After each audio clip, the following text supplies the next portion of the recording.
സാബിഖൂ ഇലാ മഗ്ഫിറത്തിൻ മിർ റബ്ബിക്കും. റബ്ബ് തആല പറഞ്ഞു, സാബിഖൂ, നിങ്ങൾ മുന്നോട്ട് വരണം. ഇലാ മഗ്ഫിറത്തിൻ മിർ റബ്ബിക്കും, നിങ്ങളെ റബ്ബിൽ നിന്ന് നിങ്ങൾക്ക് മഗ്ഫിറത്ത് ലഭിക്കുന്ന കാര്യങ്ങളിലേക്ക് മുന്നോട്ട് വരണം. അല്ലാഹുവിൽ നിന്ന് മഗ്ഫിറത്ത് ലഭിക്കുന്ന കാര്യങ്ങൾ എന്തൊക്കെയാണ്? അതിലേറ്റവും പ്രധാനപ്പെട്ട സംഗതിയാണ്. പക്ഷെ അത് പറഞ്ഞാൽ ആളുകൾ സ്വീകരിക്കുമോ എന്നറിയില്ല.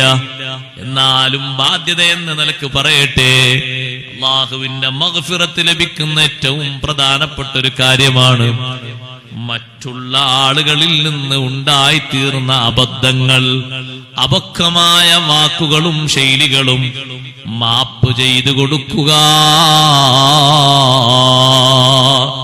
അല്ലാഹുവിന്റെ മഗ്ഫിറത്ത് ലഭിക്കാൻ, അല്ലാഹുവിന്റെ മഗ്ഫിറത്ത് ലഭിക്കാൻ വലിയൊരു മാർഗമാണ് സഹോദരങ്ങളെ അത്. നമ്മുടെ കൂട്ടുകാരും നമ്മുടെ കുടുംബക്കാരിൽ നിന്നും ഒരുപാട് നമുക്ക് സഹിക്കാൻ പറ്റാത്ത വാക്കുകളും അവസ്ഥകളും വന്നേക്കാം. ജീവിതത്തിൽ എല്ലാവരും ഒരേ രൂപത്തിലല്ലല്ലോ, ഒരേ ഭാവത്തിലല്ലല്ലോ. പലരും പല രൂപത്തിലും പല സ്വഭാവത്തിലുമല്ലേ. അപക്വമായ ചില വർത്തമാനങ്ങള്, ചില സംസാരങ്ങള്, ചില ചെയ്തികള് നമുക്ക് ഇഷ്ടപ്പെടാത്തത് വന്നേക്കാം. അത് മാപ്പാക്കി കൊടുക്കുന്നിടത്ത് നമുക്ക് കിട്ടുന്നത് എന്താണെന്നറിയോ? അല്ലാഹുവിന്റെ മഗ്ഫിറത്താണ്. റബ്ബിന്റെ മഗ്ഫിറത്ത് ലഭിക്കാൻ ഏറ്റവും പ്രധാനപ്പെട്ട ഒരു മാർഗം അതാണ്. അതുകൊണ്ടല്ലേ ലോകത്തിന്റെ നേതാവ് മുഹമ്മദുർ റസൂലുള്ളാഹി സ്വല്ലല്ലാഹു അലൈഹി വസല്ലം തങ്ങൾ തെരഞ്ഞെടുത്ത ഏറ്റവും നല്ല വഴിയും അത് തന്നെയല്ലേ? കൂക്കി വിളിച്ച് അനാവശ്യങ്ങൾ പറഞ്ഞ് കല്ലെറിഞ്ഞ് ഒന്നും സ്വീകരിക്കാതെ ത്വായിഫിന്റെ തെരുവീതിയിൽ വെച്ച് നബി സല്ലല്ലാഹു അലൈഹി വസല്ലം തങ്ങളെ സ്വന്തം കുടുംബക്കാര് തന്നെ വേട്ടയാടിയപ്പോ മുത്തുനബി സല്ലല്ലാഹു അലൈഹി വസല്ലം പ്രാർത്ഥിച്ചത്, അല്ലാഹുമ്മ ഗ്ഫിർ ലിഖൗമി, അല്ലാഹുമ്മ ഹ്ദി ലിഖൗമി ഫഇന്നഹും ലാ യഅലമൂൻ. എന്റെ ഖൗമിന് നീ മാപ്പ് കൊടുക്കണേ അല്ലാ, പുറത്തു കൊടുക്കണേ അല്ലാ. വിവരമില്ലാത്തവരാണല്ലോ, അവർക്ക് അറിവെത്തുമ്പോ വിവേകമെത്തുമ്പോ കാര്യം മനസ്സിലാക്കി അവര് നിന്റെ മാർഗത്തിലേക്ക് വന്നുകൊള്ളും. മാപ്പ് കൊടുക്കണേ അല്ലാ. അല്ലാഹുമ്മ ഗ്ഫിർ ലിഖൗമി എന്നല്ലേ തങ്ങൾ ദുആ ചെയ്തു കൊടുത്തത്. പ്രതികാരം ആഗ്രഹിക്കുന്ന ഒരു ഘട്ടത്തിലും പ്രതികാരത്തിന്റെ മാർഗം സ്വീകരിക്കാതെ വിട്ടുവീഴ്ചയുടെയും മാപ്പിന്റെയും മാർഗം സ്വീകരിച്ച് ലോകത്തെ ഏറ്റവും വലിയ വിട്ടുവീഴ്ച പഠിപ്പിച്ച നേതാവ് സയ്യിദുൽ അംബിയാ മുഹമ്മദുർ റസൂലുള്ളാഹി സ്വല്ലല്ലാഹു അലൈഹി വസല്ലം തങ്ങൾ നമുക്ക് പഠിപ്പിച്ചു തന്ന ഏറ്റവും പ്രധാനപ്പെട്ടൊരു വഴിയാണത്. മറ്റുള്ളവർക്ക് മാപ്പ് കൊടുക്കുക. അതിന് കുറച്ചൊക്കെ ഒരു ഈമാൻ വിളിച്ചുള്ള ആളുകള് നമ്മളെ നാട്ടിൽ എന്തെങ്കിലുമൊക്കെ ഒരു പ്രത്യേക സംഗതിക്ക് ഒരുങ്ങുമ്പോ, ഉദാഹരണമായിട്ട് ഇപ്പൊ ഹജ്ജിനോ ഉംറക്കോ അല്ലെങ്കിൽ കല്യാണത്തിനോ അല്ലെങ്കിൽ പൊരക്കൂടലിനോ അങ്ങനെയുള്ള ഏതെങ്കിലും സംഗതിക്കൊക്കെ ഒരുങ്ങുമ്പോ എന്തെങ്കിലും പ്രശ്നങ്ങളോ വിഷയങ്ങളോ ഒക്കെ ഉണ്ടെങ്കിൽ ഒന്ന് പറഞ്ഞ് സുൽഹാക്കി മസ്ലഹത്താക്കി ഒന്ന് പൊരുത്തപ്പെടിച്ച് ഒന്ന് റെഡിയാക്കി ഒന്നുകൂടി ഒന്ന് ജീവിതമൊക്കെ ഒന്ന് വട്ടത്തിലാക്കുക. കുറച്ചുകൂടി ഈമാൻ വെളിച്ചുള്ള ആളുകളിൽ നിന്ന് ഒരു പക്ഷെ അങ്ങനെ വരും.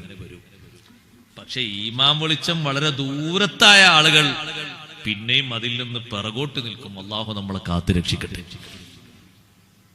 കഴിഞ്ഞ വർഷം ഹജ്ജിന് പോകാൻ ഉദ്ദേശിച്ച 1-2 ആളുകളോട് അവരാ വിഷയം വന്ന് പറഞ്ഞപ്പോ അവർക്ക് ദ്വാരന്ന് കൊടുത്തു. നമുക്കെല്ലാവർക്കും നമ്മളെ കൂട്ടത്തിൽ അടുത്ത വർഷം ഉദ്ദേശിക്കുന്നവർക്ക് പ്രത്യേകിച്ചും മഖ്ബൂലും മബ്രൂറുമായ ഹജ്ജ് ഉംറകൾക്കും മർലിയായ സിയാറത്തിനും അല്ലാഹു തൗഫീഖ് നൽകുമാറാകട്ടെ. സഹോദരങ്ങളെ, ആ പരിശുദ്ധമായ കർമ്മത്തിന് ഭാഗ്യം കിട്ടിക്കഴിഞ്ഞാൽ പിന്നെ ആൾ ഏറ്റവും നല്ല രൂപത്തിലേക്ക് ഹജ്ജിന് പോകാൻ വേണ്ടത്. ഞാൻ എന്ത് സംഗതികൾക്ക് മുന്നോട്ട് നിൽക്കേണ്ടി വന്നാലും കുഴപ്പമില്ല, എന്റെ ഹജ്ജും ഉംറയും പൂർണ്ണമായി മഖ്ബൂലായി കിട്ടണം. നിങ്ങൾ ഏതായാലും ഹജ്ജിന് പോകല്ലേ, ഒരു 10-50 വയസ്സ് കഴിഞ്ഞിട്ട് അള്ളാഹു നിങ്ങൾക്ക് തന്ന തൗഫീഖല്ലേ, നിങ്ങളെ ഒരു 2 വയസ്സിന്റെ അല്ലെങ്കിൽ 3 വയസ്സിന്റെ ഒരു മാറ്റേ ഉള്ളൂ നിങ്ങളെ സഹോദരൻ. നിങ്ങളെ ഒരേ ചോര. നിങ്ങളെ വാപ്പക്കും നിങ്ങളെ ഉമ്മക്കും ജനിച്ച നിങ്ങളുടെ സഹോദരൻ. സംഗതി ആ സഹോദരന്റെ ഭാഗത്തുനിന്ന് ഉണ്ടാകാൻ പാടില്ലാത്ത ചില വിഷയങ്ങൾ ഉണ്ടായി. ഉണ്ടായി എന്ന് കുട്ടിക്കോളും. എനിക്ക് വരാലോ. മനുഷ്യന്മാരെല്ലാരും ഒരേ സ്വഭാവമല്ലല്ലോ. അങ്ങനെ സംഭവിച്ചു, ശരിയാ. പക്ഷെ നിങ്ങൾ പോകുന്ന പോക്കില് ഒന്ന് റാഹത്തോടെ നിങ്ങളെ മനസ്സിന് ഒരു സന്തോഷവും, എല്ലാവർക്കും പങ്കെടുക്കുന്ന നിങ്ങളെ പരിപാടിക്ക് വേണ്ടി യാത്രയപ്പിന് വേണ്ടി പങ്കെടുക്കുന്നവർക്കൊക്കെ സംഗതി അത്രയൊക്കെ ആൾ ചെയ്തിട്ടും മാപ്പായി കൊടുത്തല്ലോ. നല്ല ഹജ്ജ് നല്ല ഉംറ അല്ലാഹ് കൊടുക്കട്ടെ എന്ന് എല്ലാവരും ദ്വാരക്കാനൊക്കെ കാരണല്ലേ. നിങ്ങളെ സഹോദരനോടൊന്ന് പൊരുത്തപ്പെടിച്ച് നിങ്ങളെ വീട്ടിൽ ഒരു പരിപാടിയൊക്കെ ഉണ്ടാക്കിയ പരിപാടിക്ക് സഹോദരനൊക്കെ വന്ന് നിങ്ങളെ യാത്രയാക്കാനൊക്കെ വന്ന് നല്ല മനസ്സോടെ യാത്ര ചെയ്ത് നല്ല റാഹത്തോടെ അമലൊക്കെ ചെയ്യുമ്പോൾ നിങ്ങളെ മനസ്സിന് ഒരു സന്തോഷം ഉണ്ടാകൂലേ എന്ന് വാളും ഉപദേശമൊക്കെ പറഞ്ഞെങ്കിലും അദ്ദേഹം തിരിച്ചു പറഞ്ഞു, ഉസ്താദേ അതിന് ഞാൻ അവിടെ മൗത്താകാൻ പോകുന്നില്ലല്ലോ, മരിക്കാൻ പോകുന്നില്ലല്ലോ, ഞാൻ ഹജ്ജ് ഇങ്ങോട്ട് തന്നെ വരൂലേ എന്ന് പറഞ്ഞ് അത് തീർക്കാനായിട്ട് ഇനി വന്നിട്ട് ബാക്കി തുടങ്ങണം എന്നാണ് പറഞ്ഞിട്ട് അർത്ഥം.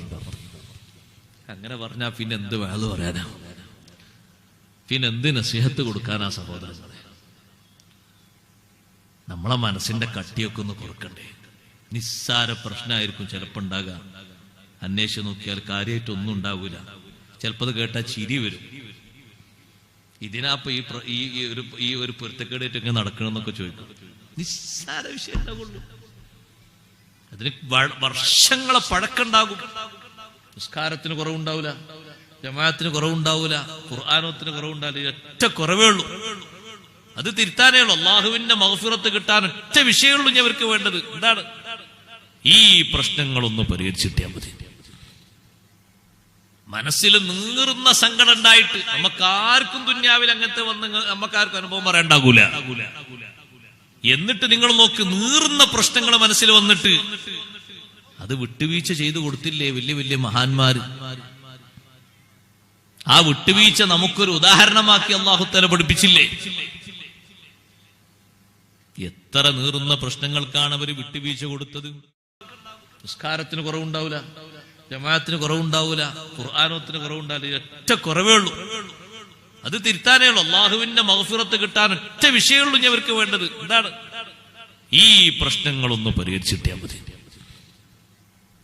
മനസ്സിൽ നീറുന്ന സങ്കടം ഉണ്ടായിട്ട് നമുക്കാർക്കും ദുന്യാവിൽ അങ്ങനത്തെ വന്ന് നമുക്കാർക്കും അനുഭവം പറയണ്ടാകൂല. എന്നിട്ട് നിങ്ങൾ നോക്ക്, നീറുന്ന പ്രശ്നങ്ങൾ മനസ്സിൽ വന്നിട്ട് അത് വിട്ടുവീഴ്ച ചെയ്തു കൊടുത്തില്ലേ വലിയ വലിയ മഹാന്മാര്? ആ വിട്ടുവീഴ്ച നമുക്കൊരു ഉദാഹരണമാക്കി അല്ലാഹു തആല പഠിപ്പിച്ചില്ലേ? എത്ര നീറുന്ന പ്രശ്നങ്ങൾക്കാണ് അവര് വിട്ടുവീഴ്ച കൊടുത്തത്.